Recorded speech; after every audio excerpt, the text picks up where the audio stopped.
Fiesp culpa Planalto por novo tarifaço dos Estados Unidos. A entidade diz que ruídos diplomáticos, críticas personalistas e discursos eleitorais ajudaram a provocar a retaliação contra o Brasil. Eu vou te falar uma coisa, cara. Não é culpa só de um ou de outro ente, não. É culpa de todo mundo. E digo mais, não é culpa só desse governo. É culpa... Cara, o PT, vamos lá. O PT entrou no poder em 2003. Ele ganhou a eleição, o Lula, em 2002 e entrou em 2003. De lá pra cá são 23 anos. O que foi feito no Brasil em prol da indústria e da produtividade brasileira? Nada. Nada. Desde o Plano Real, a gente não faz nada pela produtividade brasileira. A gente ficou de fora de todas as revoluções industriais que ocorreram no mundo. A gente chegou atrasado em tudo, em absolutamente tudo. E a gente insiste em problematizar todas as relações profissionais. Nós somos o país que tem mais litígio. Nós somos o país onde a gente tem muita gente pendurada na máquina pública. Nós somos o país da incerteza jurídica. Nós somos o país do... Eu não vou dizer nem do comércio, porque até o comércio aqui fica prejudicado uma vez que a gente não tem indústria, uma vez que a gente não tem turismo, uma vez que a gente não tem segurança. Então eu vou te dizer, a culpa não é deste Planalto. Isso é também, entendeu? É também culpa desse Planalto. É culpa do Planalto, é culpa do Senado, é culpa do Congresso, é culpa do Judiciário, é culpa de tudo isso que ao longo desses anos negligenciaram um projeto de país em nome do quê? Em nome de um patrimonialismo ridículo. Em nome de enxergar a semana que vem, ao invés de enxergar as próximas gerações.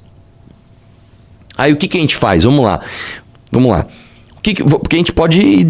Eu vou te falar uma coisa. Tem um livro do Sapolsky, que é maravilhoso, eu sempre falo, que chama Comporte-se. Ele explica a neurociência falando o seguinte: o que aconteceu 1 milésimo de segundo antes de você tomar uma decisão? O que aconteceu 1 segundo antes de você tomar uma decisão? O que aconteceu 1 hora antes? O que aconteceu 1 dia antes? O que aconteceu 1 semana antes? O que aconteceu 1 mês antes? O que aconteceu anos antes de você tomar essa decisão? É a mesma coisa aqui. A gente pode pegar e fazer a mesma coisa. O que aconteceu, entre aspas, né, de forma metafórica, 1 segundo antes do Trump tarifar a gente? Você tem um país onde o Lula, de fato, faz críticas personalíssimas ao presidente da República, uma Janja que se mete onde não deve, um país que o tempo todo fica brincando com insegurança jurídica, falando, não, nós vamos aqui regular as redes sociais. Não, nós não vamos. Nossa, descobrimos terras raras. Nossa, não temos como explorá-las. Né? A gente fica o tempo todo fazendo isso. Você vai um pouquinho antes. Nós temos um Congresso que se elege a partir de emendas parlamentares, né, que dão um estímulo contrário do que a política precisa. Nós temos um Congresso que não aprova nada que seja fiscalmente responsável, porque é impopular. Nós temos um Congresso que... historicamente, só aprova mais benefícios, mais privilégios para a classe política e nunca faz a lição de casa, tá? E nós temos um país que sei lá, eu vou te dizer que desde o Plano Real a gente não tem um plano de país. O máximo que a gente teve foi, com o Temer, uma reforma aqui, outra ali, e mesmo assim não fazia parte de um grande plano do país. Nós não temos isso, cara. Então, um país que não faz essa lição de casa... Não adianta agora botar a culpa. Qual que é a solução? Eu vou te falar qual que é a solução, irmão. A solução é a gente se livrar do bolsopetismo, tá? A gente tem que se livrar, porque você não vai construir um país calcado num governo ou num líder que é corrupto e não pode ir preso. Então ele tem que ficar manobrando a coisa pública para ele e os seus familiares não serem presos. O Lula saiu da cadeia, o Lulinha tá foragido praticamente. Não se sabe onde tá o Lulinha. O projeto alternativo é do rachador Flávio Bolsonaro, que o pai tá preso, os irmãos estão tudo envolvidos em escândalo de corrupção também. Primeira coisa, a gente tem que se livrar do bolsopetismo. Nos livramos do bolsopetismo, nós vamos colocar um cara ali que não tem rabo preso, que não é corrupto. A partir disso, qual é o plano que você vai desenvolver? Do nada aqui... Do nada, meu celular começou a tocar. Olha que loucura, né? Me lembra de falar do Renato hoje, tá? Importante. Tá bom. Então, a gente tem que fazer o quê? Se livrar do bolsopetismo. E a partir disso, estruturar um plano e ter disciplina para seguir o plano. O plano passa por a gente ser fiscalmente responsável. Eu vou te falar uma coisa que vai doer, cara. Vai doer. Nós vamos ter que fazer outra reforma da Previdência, cara. Nós vamos ter que mexer na estrutura da Previdência hoje. A gente tem que parar com o sistema puro de repartição. A gente tem que fazer um sistema misto com capitalização. A gente tem que desvincular os benefícios de prestação continuada, tá, da população que está economicamente ativa e produzindo e ganhando salário mínimo. Digo mais, a gente depois vai ter que reformar as nossas relações de trabalho. A gente tem que parar de entender a relação de trabalho entre o explorador e o explorado. Não é assim que as coisas funcionam. A gente tem que entender que economia não é um jogo de soma zero. A riqueza de um não é a razão da pobreza do outro. A gente precisa necessariamente entender que as relações de trabalho são relações contratuais entre dois agentes autônomos adultos. Ah, então não pode ter sindicato? Deve ter sindicato. O sindicato é importante, só que o sindicato não pode ser uma ditadura daquela seara de trabalho. O sindicato não pode ter unicidade sindical. Ele tem que ter concorrência, não pode ter imposto sindical obrigatório. E mais, há de haver a possibilidade do não sindicalizado negociar diretamente o que ele quer para si. Porque as relações de trabalho em 2026 são completamente diferentes das relações do início do século XX. Tá bom? Então, nós vamos ter que renovar as nossas relações de trabalho. Isso vai ser impopular. Num país que acha que vai resolver carga de trabalho, aprovando PEC do fim da escala 6x1, nós temos muito trabalho ainda para ser feito, cara. A boa notícia não, mas assim, o alento é que isso não vem através de uma grande comunicação de massas e uma transformação que vai demorar anos. Não é isso. Se você tiver um líder que vai direcionar as pessoas, como o Milei. O Renan deu o exemplo, é verdade, o Milei ganhou a eleição falando o seguinte, deixa eu falar uma coisa, eu vou trazer um monte de ações impopulares. Teve gente que teve reajuste da conta de luz de 8.000%, cara, na Argentina. O Milei chegou e acabou com o subsídio. Ele falou, acabou o subsídio da conta de luz. O Milei chegou e tirou dezenas de cargos públicos, dezenas, de uma vez só, plau.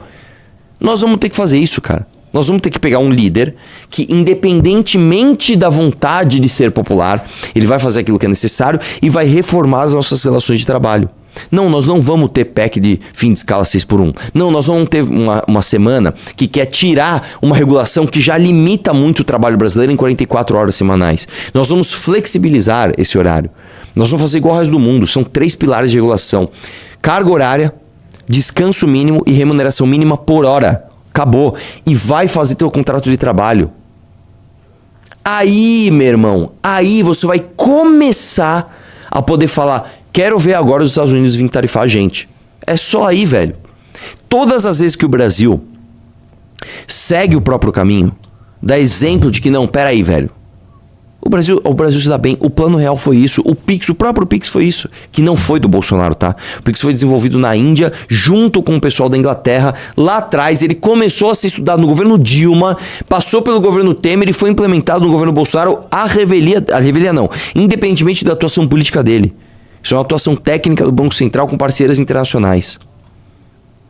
Então, todas as vezes que o Brasil fala assim, não, vamos desenvolver, a gente consegue. A Embraer é um exemplo disso, a Embrapa é um exemplo disso. Então vamos fazer isso, cara. Vamos fazer isso com o país inteiro. A sugestão que a gente dá, e a gente escreveu isso no livro amarelo, é o seguinte. A gente tem que criar uma zona econômica especial. Vamos criar uma. Vamos experimentar uma. Eu já falei várias vezes. Escolhe uma vantagem comparativa. Puta, cara, nós vamos aqui. Já dei esse exemplo milhões de vezes. No Ceará, que é bom para lançar foguete. No Rio Grande do Norte, que é bom para exportar coisa para África e para Europa, porque tá na ponta mais distante do Brasil. Vamos fazer uma zona econômica especial aqui? Vamos tirar as leis trabalhistas e as leis fiscais aqui da Constituição e vamos fazer uma zona especial aqui e ver o que acontece? Sabe o que vai acontecer? Vamos apostar. Essa zona especial vai crescer, vai ficar boa e a gente vai ampliar. E assim a gente desenvolve o país. É assim que tem que ser. Vamos lá, próximo. Governo Lula enfrenta forte crítica jornalística após os Estados Unidos anunciarem imposição de tarifas de 25% sobre diversos produtos brasileiros, como álcool, aço, granito e calçados. Medida oficializada nesta quarta-feira, dia 15/7, com base em práticas comerciais desleais, desmatamento... Tipo assim, os Estados Unidos estão muito preocupados com desmatamento ilegal, pessoal.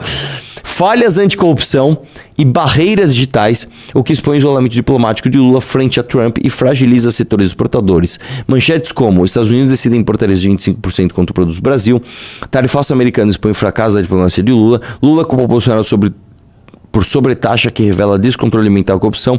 Rejeição a Lula piora com tarifa de 25% e pior avaliação em economia e segurança.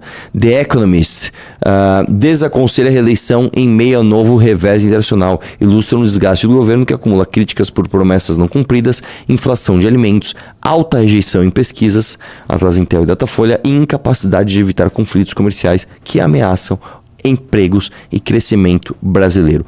Aí eu vou te falar uma coisa, cara. O Brasil tem uma memória tão curta, porque há um ano o Eduardo Bolsonaro estava lá defendendo tarifa para o Brasil. Pegou mal. Aí o irmão dele vai lá agora nos Estados Unidos fingir que está defendendo que o Brasil não seja tarifado. Você vê como na política, cara, as coisas são muito, muito, muito imediatistas. Há um ano o Lula estava comemorando as tarifas, porque basicamente o bolsonarismo tomou para si o ônus. Ah, somos a favor de tarifa sim, hein? Vamos defender a direita americana. Os caras falam, vai se ferrar, velho. Vai se ferrar.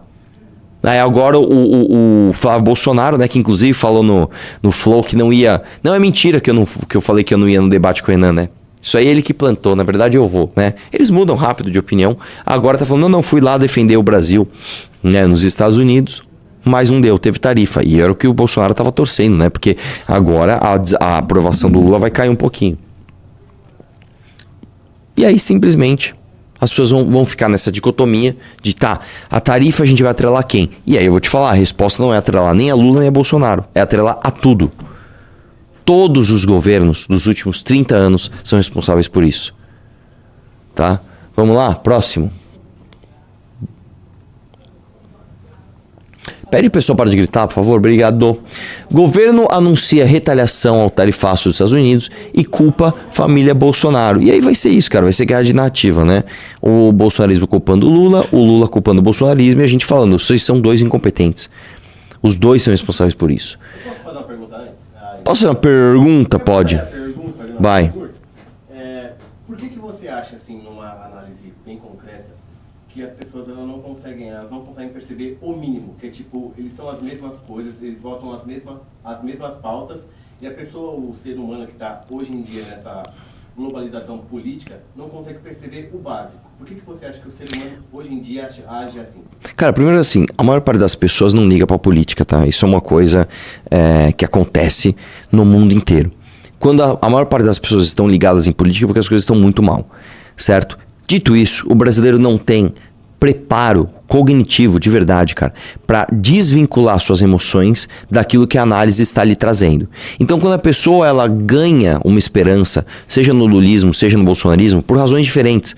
O cara que às vezes gosta do Lula gosta porque o pai dele, cara, em 2007 comprou um carro novo, ele atrelou esse benefício ao pai dele ficar feliz por causa do Lula e ele emocionalmente está ligado ao Lula, ou o bolsonarismo que de forma ainda mais ideológica, o bolsonarismo é mais ideológico do que o lulismo, tá? Ele diz o seguinte, olha que legal, cara, achei um cara parecido comigo, quer que bandido se foda, etc, etc. O custo energético para ele entender que a análise da realidade é contrário à emoção que ele sente é grande demais. Então o cara ele cria o que se chama de dissonância cognitiva. Ele simplesmente decide abraçar a emoção dele, continuar com aquela emoção, né, ficar naquela zona de conforto emocional, ao invés de encarar a realidade e falar, cara, tem muito trabalho a ser feito, porque as duas figuras mais populares do Brasil são praticamente iguais. Né? E aí é isso, cara, um se alimenta do outro. Agora o Lula vai fazer o que a gente já falou aqui que ele ia fazer. Ele vai ficar jogando a tarifa na culpa do Bolsonaro, o que é um absurdo.